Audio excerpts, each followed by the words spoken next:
The wreck of a luxury yacht is being uncovered from a Northland beach 13 years after it swept ashore in a storm. It's being recovered so it can be returned to Belgium as a memorial to a famous musician. So it's not proving that easy a task, as Bob McNeill reports. The Ascoy 2 is just one of many wrecks along Northland's west coast, and the sea was not giving it up easily.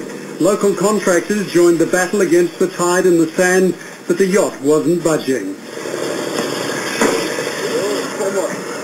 A snapping heavy-duty cable made the beach around the wreck a dangerous place to be, but not as dangerous as the night when Ascoy 2 came ashore in wild seas in 1994. The only person on board was then-owner Lindsay Wright, who says she came in like a surf boat. If I hadn't been so terrified, it would have been quite exhilarating, I think. But she came until she hit.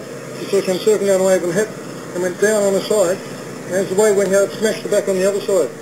And she did that 4 or 5 times maybe. I remember the main mast going, and the top getting blown off the mizzen cabin just behind me. In its earlier sailing days, the Ascoy 2 had a somewhat checkered career.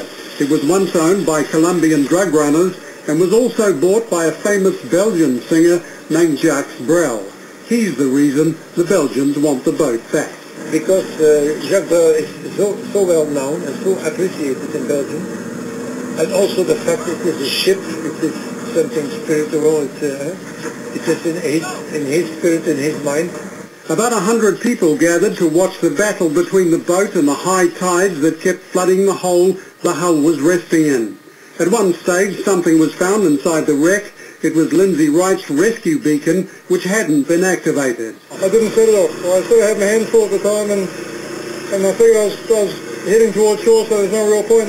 After 3 days of battling the tide, the wind and the soft sand, a breakthrough. The Ascoy 2 began to move just centimetres at a time. But by late afternoon, the hull was out of the water and lying on the beach.